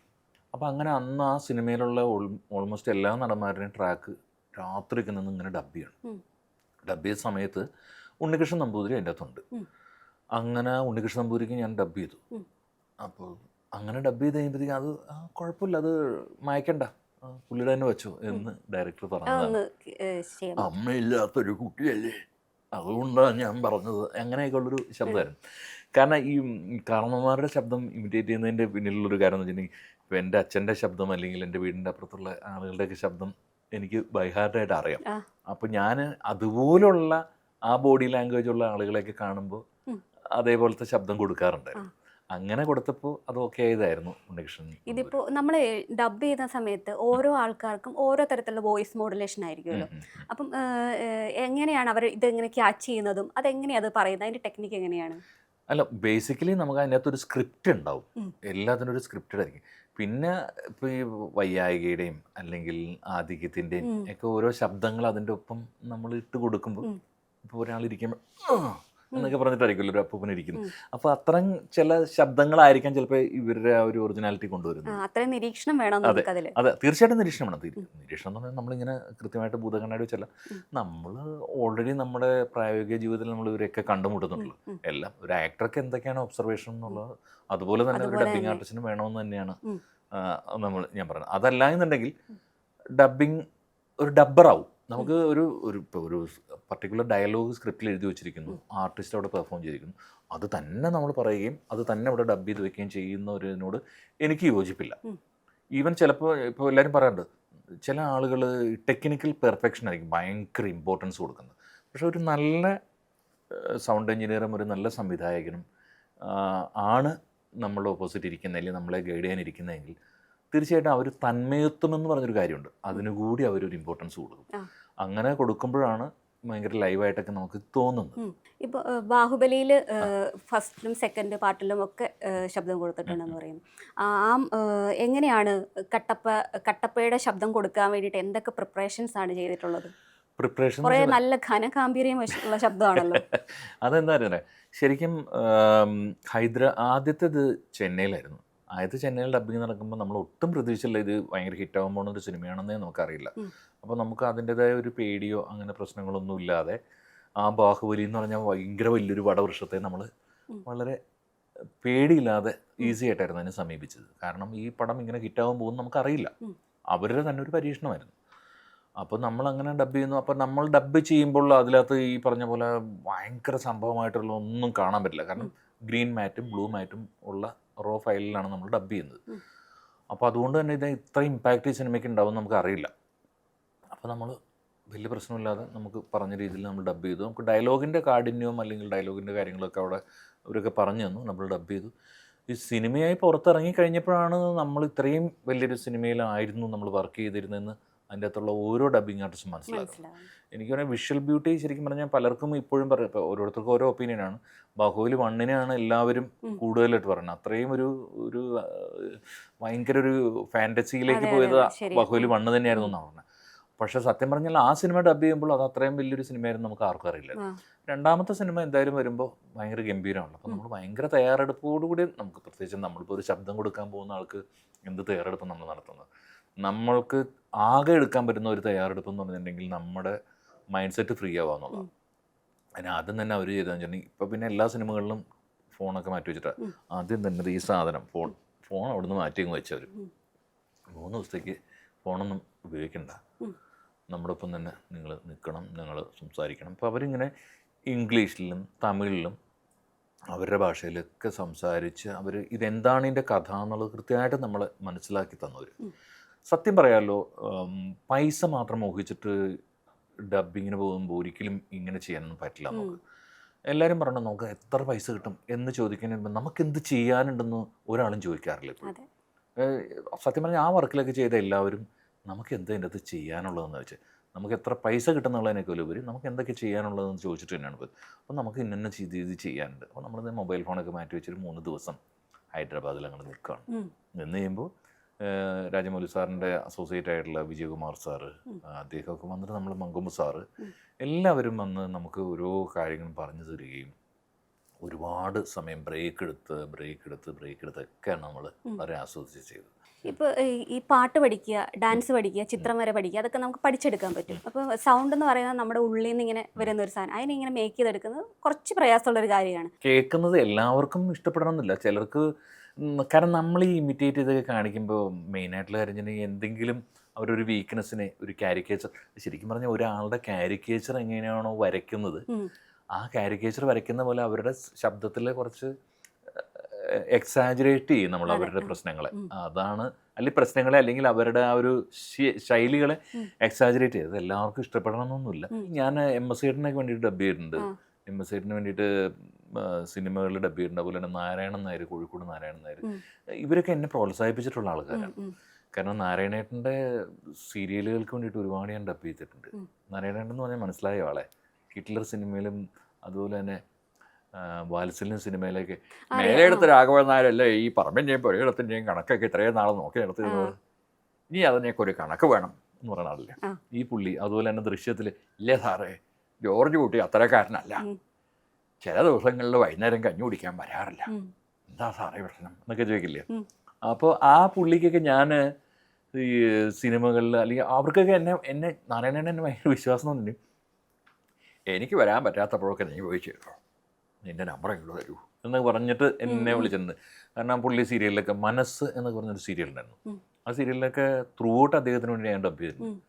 അപ്പം അതുപോലെ MSAയിട്ടിൻ്റെ ശബ്ദത്തിൽ വാവ സീരിയലിലൊക്കെ ഡബ് ചെയ്തിട്ടുണ്ട്. പിന്നെ അദ്ദേഹത്തിൻ്റെ പരസ്യചിത്രങ്ങളിലൊക്കെ ഡബ് ചെയ്തിട്ടുണ്ട്. അപ്പോൾ ഓരോക്കെ ഒരു പക്ഷേ പുള്ളിക്ക് ഞാൻ പറയുമ്പോഴായിരുന്നു പുള്ളി മനസ്സിലാക്കിയത്. അപ്പം നീ ആയിരുന്നല്ലോ ആ വിരുദ്ധൻ, മര്യാദയ്ക്ക് ആ അരിയുടെ പരസ്യം പറഞ്ഞതിന് ഒരു ചാക്ക് അരി എനിക്ക് കമ്മീഷനായിട്ട് തരണം എന്നൊക്കെ പുള്ളി എന്നോട് പറഞ്ഞിട്ടുണ്ട്. അപ്പോൾ അത് കഴിഞ്ഞിട്ട് പുള്ളി മരണപ്പെട്ടു പോയി. അപ്പോഴും ഇങ്ങനെ ഈ പറഞ്ഞു മിമിക്രി അപരന്മാരിലൂടെ അദ്ദേഹത്തിൻ്റെ ശബ്ദം പുനർജനിക്കും. പുള്ളി അപ്പോൾ എപ്പോഴും എവിടെ വെച്ച് കണ്ടാലും പറയും ആദ്യം എൻ്റെ എടുക്കണം ശബ്ദം, എന്നിട്ടും മതി മറ്റുള്ളവരുടെ എന്നൊക്കെ പുള്ളി പറയണ ഒരു ഭയങ്കര പോസിറ്റീവായിരുന്നു. അങ്ങനെയുള്ള ആളുകളുണ്ട്, ഇനി ഇത് ഇഷ്ടപ്പെടാത്ത ആളുകളുണ്ട്. ഇഷ്ടപ്പെടുന്നവരെ കുറിച്ച് പറഞ്ഞാൽ മതി.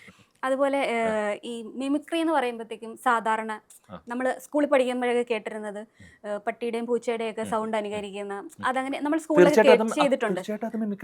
അതുപോലെ തന്നെ അത് കഴിഞ്ഞിട്ടാണ് പിന്നെ മനുഷ്യരുടെ സൗണ്ട് വരുന്നു, പല പല സൗണ്ടുകൾ വരുന്നു, ഇതെല്ലാം നമ്മൾ കേട്ടിട്ടുള്ളത്. അല്ല, മിമിക്രി എന്ന് പറഞ്ഞാൽ ഇപ്പോഴത്തെ തലം തന്നെ മാറിപ്പോയി. കാരണം നമ്മൾ ഉദ്ദേശിക്കാനാണ് നമ്മൾ ശരിയാണ്, നിങ്ങൾ പറഞ്ഞത് ശരിയാണ്. ഇപ്പം മിമിക്രിയിൽ പട്ടിയുടെയും പൂച്ചയുടെയും കേട്ടിട്ടുണ്ട്, അല്ലെങ്കിൽ മനുഷ്യൻ്റെ. ഇപ്പോൾ അതല്ല, ഇപ്പം മിക്സിയുടെ സൗണ്ട് അടക്കം, അല്ലെങ്കിൽ ആംബിയൻസ്, ഒരു സ്പെഷ്യൽ എഫക്റ്റുകാരൻ ചെയ്യുന്ന, അല്ലെങ്കിൽ അയാൾ ചെയ്യുന്നതൊക്കെ അതുപോലെ ചെയ്യുന്ന, അത്രയും പെർഫെക്റ്റ് ആയിട്ട് ചെയ്യുന്ന മിമിക്രി ആർട്ടിസ്റ്റുകളുണ്ട് നമ്മുടെ നാട്ടിൽ. മിമിക്രിയുടെ രൂപം ഭാവമൊക്കെ മാറി ശരിക്കും പറഞ്ഞു. ഇതുപോലെ വേറൊരു ഇന്റർവ്യൂവിൽ പറഞ്ഞു കേട്ടിട്ടുണ്ട്, ഒരു പശുവിന്റെ സൗണ്ട് ഒരു പരസ്യത്തിന് കൊടുത്തതിന് ശേഷമാണ് താങ്കൾക്ക് വെച്ചടി കയറ്റം ഉണ്ടായെന്ന് പറഞ്ഞു കേട്ടിട്ടുണ്ട്. അതിനെ കുറിച്ചൊന്ന് പറയാമോ? സാധാരണ വീട്ടിൽ പറയാറുണ്ട് ഇങ്ങനെ, ഒരു പശുവിനെ മേടിച്ച് വളർത്തിയതിന് ശേഷമാണ് എൻ്റെ വീട്ടിൽ വെച്ചടി കയറ്റം ഉണ്ടായിരുന്നത്. പശുവിന്റെ ശബ്ദം കൊടുത്തിട്ട് കയറ്റം എന്ന് പറഞ്ഞത് എന്തായാലും ചിലപ്പം ഇനിയിപ്പോൾ എന്തായാലും മാറ്റി പറയുന്നില്ല. ഓക്കെ, അത് MSC കാലിത്തീറ്റ കൊപ്ര പിണ്ണാക്ക് എന്ന് പറഞ്ഞൊരു കാലിത്തീറ്റയുടെ പരസ്യമായിരുന്നു. അപ്പോൾ അതിനകത്ത് ഈ പശുവിനെ കുറിച്ചുള്ളൊരു പാട്ട്, പശുവിനെ വർണ്ണിച്ചുകൊണ്ട് പൂവാലി, പശുവിൻ്റെ വാല് കണ്ടോ, നല്ല പാല് കിട്ടുന്ന പശുവാണെന്നൊക്കെ പറഞ്ഞാൽ അവരെന്തൊക്കെ വരികൾ. ഇത് കഴിഞ്ഞിട്ട് പശുക്കളുടെ ആരോഗ്യത്തിനും കൂടുതൽ കൊഴുപ്പുള്ള പാലിനും MSC കാലിത്തീറ്റ കൊപ്ര പിണ്ണാക്ക്, ഇതാണ് പറയേണ്ടത്. അപ്പോൾ ഇത് പറഞ്ഞു കഴിയുമ്പോഴത്തേക്കും ഒരു പശു അകലിൽ നിന്ന് കരയുന്ന ഒരു ശബ്ദവും കൂടി വേണം. അപ്പോൾ എൻ്റെ പോർഷൻ, അപ്പോൾ ആദ്യം പാട്ട് പാടുന്ന ആൾ വന്ന് പാട്ട്, എല്ലാം ലൈവാണ്. അന്ന് സ്കൂളിലാണത്, ഹരിശ്രീ റെക്കോർഡിംഗ് സ്റ്റുഡിയോയിൽ. അപ്പോൾ പ്രശാന്തി എന്ന് പറഞ്ഞൊരു ചേച്ചിയുണ്ട്, പുള്ളിക്കാരിയാണ് ഈ പാട്ട് പാടുന്നത്. ആ പുള്ളിക്കാരത്തെ പാട്ട് പാടി പുള്ളിക്കാരത്തെ പോർഷൻ കഴിഞ്ഞ് മാറിയിരുന്നു. അപ്പോൾ ഓൾറെഡി മറ്റേ ഇതൊക്കെ ട്രാക്കൊക്കെ അവിടെ ഉണ്ട്. അടുത്തത് എൻ്റെ പറച്ചിലാണ്. എൻ്റെ പറയാനുള്ള പോർഷൻ പറഞ്ഞു. പ്രശ്നം വന്നത് ഈ പശുവാണ് പ്രശ്നം ഉണ്ടാക്കിയത്. ഈ പശുവിൻ്റെ ശബ്ദം അതിനകത്ത് ഇട്ട് കഴിഞ്ഞപ്പോഴത്തേക്കും ഈ ഓൾ ഇന്ത്യ റേഡിയോയിലാണ്. അവരെന്ന് വെച്ചിട്ടുണ്ടെങ്കിൽ വളരെ ആക്യുറേറ്റ് ആയിട്ട് പോകുന്ന ആളുകളാണ്, ഭയങ്കര ഡിസിപ്ലിൻഡ് ആയിട്ടുള്ള കാര്യമാണ്. അപ്പോൾ അവിടെ 20 സെക്കൻഡാണ് ഈ പരസ്യം വേണ്ടിയിരുന്നത്, 20-15, എനിക്ക് എൻ്റെ എക്സാക്റ്റ് അറിയില്ല. അപ്പോൾ അത് കഴിഞ്ഞു പോയി. 21:30, 22 ഇങ്ങനെ പോയിക്കൊണ്ടിരിക്കും. പ്രശ്നം പശുവിൻ്റെയാണ്, നമ്മളല്ല. ഞാനും പ്രശാന്ത് ചേച്ചിയും കൃത്യമായിട്ട് ഞങ്ങളോട് സ്പീഡ് കൂട്ടാൻ പറയുമ്പോൾ ഞങ്ങൾ സ്പീഡ് കൂട്ടുന്നു, സ്പീഡ് കുറയ്ക്കാൻ പറയുമ്പോൾ കുറയ്ക്കുന്നു. ആ ചേച്ചി നല്ല സ്പീഡിൽ പാടുന്നു, എല്ലാം കറക്റ്റായിട്ട് വന്നു. പശുവിൻ്റെ സൗണ്ട് എടുത്തിട്ടും ഇത് സംഭവം പശു അപ്പുറത്തേക്ക് പോവാണ്. അപ്പോൾ അന്ന് ഈ മിമിക്രി പ്രോഗ്രാമിനും പോകുന്ന സമയമാണ്. അപ്പോൾ ഒന്നാമത്തെ ഞങ്ങൾ ലേറ്റായിട്ട് പോയി കഴിയുമ്പോഴത്തേക്ക് വണ്ടിയൊക്കെ മറ്റേ പറക്കുംതളിയിൽ പോണ പോലെയാണ് അന്ന് പോണത്. അപ്പം ആ ഒരു അവസ്ഥ ഒഴിവാക്കാനായിട്ട് നേരത്തെ വന്നിരിക്കുകയാണ്. അപ്പോൾ ടൈം ലേറ്റാവാൻ തുടങ്ങി. അപ്പോൾ ഈ മിമിക്രിയുടെ പോണ്ട സുഹൃത്ത്, പോണ്ടേ വന്നില്ലേ എന്നൊക്കെ ചോദിക്കേണ്ട ഇടയ്ക്ക് വന്നൊരു, ഇത് തീർക്കാണ്ട് എനിക്ക് ഇവിടെ നിന്ന് ഇറങ്ങാനും പറ്റില്ല, അവിടെ പോകേണ്ട സമയമായി, ഒരു രക്ഷയില്ല. ഇതിങ്ങനെ ചെയ്തുകൊണ്ടിരുന്നു. പശുവിൻ്റെ ശബ്ദം വരുമ്പോൾ പ്രശ്നമാകും. അത് കഴിഞ്ഞിട്ട് അവസാനം ബേബി എന്ന് പറഞ്ഞൊരു ചേട്ടനായിരുന്നു റെക്കോർഡ് ചെയ്ത്, എന്ത് ചെയ്യുന്നൊക്കെ അറിയാണ്ടെങ്കിൽ നിൽക്കുന്ന സമയത്ത്, ചേട്ടൻ നമുക്ക് ഒരു രസം കൊണ്ടൊന്ന് പോകാമെന്ന് പറഞ്ഞു. ഇപ്പോൾ പ്രശാന്ത് ചേച്ചി പാട്ട് പാടി, ഞാൻ മറ്റേ പശുക്കളുടെ ആരോഗ്യത്തിനും കൂടുതൽ കൊഴുപ്പുള്ള പാലിനും MSC കാലിത്തീറ്റ കൊപ്ര പിണ്ണാക്കും ഒരൊറ്റ കരച്ചിലും കരഞ്ഞു. അപ്പോൾ ഈ അതിൻ്റെ ഇടയ്ക്കുള്ള ഗ്യാപ്പ് വന്നു. അപ്പോൾ അന്ന് ഈ നോൺ ലീനിയർ ഒന്നും ഉണ്ടായിരുന്നില്ല, സ്കൂളിലായിരുന്നു. അതുകൊണ്ടാണ് ഈ പ്രശ്നം വന്നത്. അപ്പോൾ അത് ഇട്ടപ്പോഴത്തേക്കും 20 സെക്കൻഡ് കുഴപ്പമില്ല പൊക്കോ, അങ്ങനെ നമ്മൾ രക്ഷപ്പെടാൻ വേണ്ടി ചെയ്തതായിരുന്നു പശുവിന്റെ ശബ്ദം. പക്ഷെ അത് പശു നമ്മളെ രക്ഷപ്പെടുത്തി. അതെ, നമ്മുടെ സൗണ്ടിനെ ഒരു പ്രൊഫഷനാക്കി മാറ്റുക, അതിനെ കൊണ്ട് നമ്മൾ ജീവിക്കാൻ ഒരു മാർഗം ഉണ്ടാക്കുക, അങ്ങനെ ഒരു സ്റ്റേജിലേക്ക് എത്തിയ ഒരാളാണ് താങ്കളുടെ സ്റ്റുഡിയോ ആയിട്ട് താങ്കളുടെ കാർ ഉപയോഗിക്കുന്നുണ്ട്. കാറിനകത്ത് എല്ലാ എക്യുപ്മെന്റ്സും ഉണ്ട് ഡബ് ചെയ്യാനുള്ള. ആരെന്ത് പറഞ്ഞാലും ആ സ്പോട്ടിൽ നമ്മൾ ഡബ് ചെയ്ത് കൊടുക്കും. അതെങ്ങനെയാണ് അതിന്റെ ഒരു സജ്ജീകരണങ്ങൾ? ഈ ലോകത്തെ ഏറ്റവും ബുദ്ധിമുട്ടുള്ള പരിപാടികളെ ഏറ്റവും എളുപ്പത്തിൽ ചെയ്യുന്നത് ആരായിരിക്കും അറിയോ? ഏറ്റവും മടിയന്മാരെ. ഞാൻ ഏറ്റവും വലിയൊരു മടിയനായിട്ടാണ് എന്നെ കാണുന്നത്. അത്യാവശ്യ കാര്യങ്ങൾ നമുക്ക് വണ്ടിയിൽ നിന്ന് റെക്കോർഡ് ചെയ്താൽ എങ്ങനെ ഉണ്ടാവും എന്ന് ഞാനിങ്ങനെ ഒരു 10-15 വർഷം മുമ്പ് ഇങ്ങനെ ചിന്തിച്ചിരുന്നു. പക്ഷെ അതൊന്നും പോസിബിൾ അല്ല എന്ന് എല്ലാവരും പറയും. അത് പോസിബിൾ അല്ല. അപ്പോൾ ഞാനിങ്ങനെ ആലോചിച്ചപ്പോൾ ഇപ്പോഴും നടക്കുമ്പോൾ നമ്മൾ ഒരു കാര്യത്തെക്കുറിച്ച് തന്നെ ചിന്തിച്ച് കഴിഞ്ഞാൽ എങ്ങനെയെങ്കിലും ഒരു ഉത്തരം കണ്ടെത്തില്ല. അങ്ങനെ പല സൗണ്ട് എഞ്ചിനീയേഴ്സിൻ്റെ അടുത്തൊക്കെ ചോദിച്ചു മനസ്സിലാക്കിയിട്ട് ഏത് മൈക്ക് ഉപയോഗിച്ച് കഴിഞ്ഞാൽ നമുക്ക്, ഞാൻ പറഞ്ഞത്രേ ഉള്ളൂ, നമ്മളുടെ പുറത്തുനിന്നൊക്കെ ശബ്ദം കേട്ടാൽ അതില്ലാതെ എൻ്റെ സൗണ്ട് മാത്രം ക്യാച്ച് ചെയ്യുന്ന എന്തെങ്കിലും പരിപാടി ഉണ്ടെന്നൊക്കെ വെച്ചപ്പോൾ അവർ യൂണി ഡയറക്ഷണൽ സംഭവങ്ങൾ മറിച്ചത് അതൊക്കെ പറഞ്ഞു. അതനുസരിച്ചൊരു സാധനം വെച്ചിട്ട് വണ്ടിക്കകത്തിരുന്ന് റെക്കോർഡ് ചെയ്തായിരിക്കും. 100% ക്വാളിറ്റി ഉള്ളൊരു ശബ്ദമൊന്നുമല്ല, എന്നാൽ കുറച്ച് അത്യാവശ്യ കാര്യങ്ങളെ അത് നമ്മളൊരു ഫംഗ്ഷന് പോകേണ്ട സമയത്ത് എന്തെങ്കിലും ഒരു മിസ്സിങ് വോയിസ് വന്നു നമുക്ക് അതിനകത്ത് എടുത്ത് അയക്കാൻ പറ്റും. അല്ലെങ്കിൽ ചെറിയ ചെറിയ വോയിസ് ഓവറുകൾ എടുത്തയക്കാൻ പറ്റും. അങ്ങനെ ഞാനതിപ്പോഴും നല്ല ഒരു 10-15 വർഷം മുമ്പേ ഞാൻ ചെയ്തിട്ടുള്ള കാര്യമാണ്. ഇപ്പോൾ അത് കുറച്ചും കൂടി എളുപ്പമുണ്ട് ചെയ്യാനായിട്ട്. ഒരുപാട് സ്ട്രഗ്ലിംഗ് പീരീഡ് ഒക്കെ കഴിഞ്ഞിട്ടായിരിക്കും ഇങ്ങനെ ഒരു ലെവലിലേക്ക് സ്ട്രഗ്ലിംഗ് പീരീഡ് എപ്പോഴും ഉണ്ട്. അപ്പോൾ അത് ഈ ഒരു മേഖലയിൽ ഉണ്ടായിരിക്കുന്ന ഏറ്റവും വലിയൊരു എന്താണ് ഒരു പ്രശ്നം അല്ലെങ്കിൽ എന്തൊരു വിഷമമായിട്ട് തോന്നിയിട്ടുള്ള ഒരു ഘടകം എന്താണ്? ഡബ് ചെയ്യാനായിട്ട് എല്ലാവർക്കും സാധിക്കും, പക്ഷേ ഇതൊരു പ്രൊഫഷൻ ആക്കണോ വേണ്ടയോ എന്നുള്ളത് നിങ്ങൾ ഒന്നുകൂടി ആലോചിക്കണം. ഇനിയിപ്പോൾ പ്രൊഫഷൻ ആക്കിയാൽ തന്നെ നിങ്ങൾക്ക് സ്ഥിര വരുമാനം തരുന്ന എന്തെങ്കിലും ഒരു പരിപാടി ഉണ്ടായിട്ട് വേണം നിങ്ങൾ ഇതിനകത്തേക്ക് ഇറങ്ങാനായിട്ട്. അല്ലെങ്കിൽ നിങ്ങൾ നിരാശപ്പെടും. നിങ്ങൾ നിരാശപ്പെട്ട് കഴിഞ്ഞിട്ടുണ്ടെങ്കിൽ ഒരുപക്ഷെ ചിലപ്പോൾ നിങ്ങൾ എന്നപ്പരാകും, അല്ലെങ്കിൽ ഇതുമായിട്ട് സക്സസ് ആയി എന്ന് നിങ്ങൾ വിശ്വസിക്കുന്ന ഒരുപാട് ആളുകൾ ഉണ്ടാവും. അമ്മമാരൊക്കെ കാരണം നമുക്ക് കിട്ടാത്തത് അവർക്ക്. പക്ഷെ അല്ല, ഞങ്ങൾ അങ്ങനെയല്ല പറയുന്നത്. നിങ്ങൾ പ്രാക്ടീസ് ചെയ്തോളൂ, നിങ്ങൾ ഇൻസ്റ്റിറ്റ്യൂട്ടിൽ പോയി പഠിച്ചോളൂ, എല്ലാം ചെയ്തോളൂ. പക്ഷേ ഇതുകൊണ്ട് വരുമാനം ഉണ്ടാക്കാനാണ് നിങ്ങൾ വരുന്നതല്ല. നിങ്ങളുടെ കഴിവ് തെളിയിക്കാനാണ് ആദ്യം വരുന്നത്. അതിനുശേഷമാണ് നിങ്ങൾക്ക് വരുമാനം ഉണ്ടാവുള്ളൂ. ലേണിംഗ് പീരീഡ് കഴിഞ്ഞിട്ടല്ലേ ഏണിംഗ് പീരീഡ് ഉണ്ടാവുള്ളൂ. പക്ഷെ എല്ലാവർക്കും ലേണിംഗ് പീരീഡിൽ തന്നെ ഏണിങ്സും വേണമെന്നാണ്, അല്ലെങ്കിൽ ലേണിങ്സ് കിട്ടുമെന്നാണ് അവർ പഠിപ്പിച്ചു വച്ചിരിക്കുന്ന ഒരു തെറ്റായ കാര്യം. അത് കാണുമ്പോൾ ഒരു സങ്കടമുണ്ട്. ഞാൻ പറഞ്ഞത് സീരിയസ് ആയി പോയില്ലല്ലോ അല്ലേ? കുഴപ്പമില്ല. ഓക്കെ, എല്ലാവർക്കും ഒരു അവയർനെസ് ആണോ? എല്ലാവരും പഠിക്കാൻ പോകുന്നതിന് മുമ്പും അല്ലെങ്കിൽ ഡബ്ബിംഗ് ഇൻസ്റ്റിറ്റ്യൂട്ടുകളിലൊക്കെ പോകുന്നതിന് മുമ്പ് നിങ്ങളൊന്ന് ചിന്തിച്ചാൽ കൊള്ളാം. ഇത് നിങ്ങളുടെ ലേണിംഗ് പീരീഡാണ്, നിങ്ങളുടെ ഏണിംഗ് പീരീഡ് അല്ല. ഇപ്പോൾ പല വേദികളിൽ ചെല്ലുമ്പോൾ അവർക്ക് വേണ്ടിയിട്ടൊക്കെ അവതരിപ്പിക്കാൻ വേണ്ടിയിട്ട് എന്തെങ്കിലുമൊക്കെ പൊടിക്കൈകളൊക്കെ കയ്യിലുണ്ടാവും. അപ്പം ഞങ്ങളുടെ ഈ ഇൻ്റർവ്യൂ ഒന്ന് ഭംഗിയാക്കാൻ വേണ്ടിയിട്ട് എന്തെങ്കിലും ഒന്ന് അവതരിപ്പിക്കാമോ? അല്ല, ഞാൻ ഒരുപാട് സ്ഥലത്ത് അവതരിപ്പിച്ചിട്ടുണ്ട്. ഞാനിപ്പോൾ ആലോചിക്കുന്നത് എന്താ പറയുക, കട്ടപ്പയായിട്ട് മലയാള സിനിമയിലെ പല നടന്മാരും വന്നു കഴിഞ്ഞാൽ എങ്ങനെ ഇരിക്കും എന്നുള്ള കാര്യങ്ങൾ ഞാൻ ഒരുപാട് അവതരിപ്പിച്ചിട്ടുണ്ട്. അപ്പോൾ ശ്രീ നെടുമുടി വേണു കട്ടപ്പയായിട്ട് വന്നിരുന്നാൽ എങ്ങനെ ഇരിക്കും എന്ന് ഞാൻ അവതരിപ്പിച്ചിട്ടുണ്ട്. അതുപോലെ തന്നെ ജനാർദ്ദനൻ കട്ടപ്പയോട് പറയുന്നത് പറഞ്ഞിട്ടുണ്ട്, ലാലുലസ് കട്ടപ്പയായിട്ട് വന്നിരുന്നെങ്കിൽ എന്നൊക്കെയുള്ള അവതരിപ്പിച്ചിട്ടുണ്ട്. മകിഴ്മതി സാമ്രാജ്യത്തിൻ്റെ മേളത്തെ തിടപ്പള്ളിയിലെ 3-4 മുറികൾ ജ്യോതിശാസ്ത്ര വിധി പ്രകാരം മണിച്ചിത്രത്തായിട്ട് ബന്ധിച്ചിരിക്കുക. നമ്മളെന്തിനാണോ മരിച്ചുപോയ കാലകേരോട് വാശിയും വരേക്കും വെച്ച് പുലർത്തുന്നത്? അറിഞ്ഞില്ലേ? പൽവാൽ ദേവന് വേണ്ടി അമ്പും വില്ലും ഉണ്ടാക്കി കൊടുത്ത കൊല്ലൻ്റെ കക്ഷത്തിൽ അരിമ്പാറ വന്നു. ഇനി എന്തൊക്കെ അനർത്ഥങ്ങളാ സംഭവിക്കാൻ പോകുന്നതെന്ന് ആർക്കറിയാം? അനുഭവിക്കുക, അല്ലാണ്ടെന്താ. മനസ്സിലായല്ലോ അല്ലേ? ഭാഗ്യം. ഇപ്പോഴത്തെ ഏറ്റവും വലിയ കാര്യം അതാണ്. ഇതാരാ എന്നാരെങ്കിലും ചോദിച്ചാൽ തീർന്നില്ല. മകിഴ്മതി സാമ്രാജ്യത്തിന്റെ ഭാവി രാജാവ്, രാജമാത ശിവഗാമി ദേവിയുടെ പ്രിയപുത്രൻ, പ്രപഞ്ചത്തിലെ ഏറ്റവും വലിയ നൊട്ടോറിയസ് ക്രിമിനൽസായ കാലകേരെ കാലപുരിക്ക് അയച്ച വീരാതി വീര, നിന്നെ ഞാൻ എടുത്തോളാം അവിടെ പുല്ലേ. ബാഹുബലിയുടെ രക്തം ഓബിനായിട്ടിവ കിട്ടാൻ പാടാ.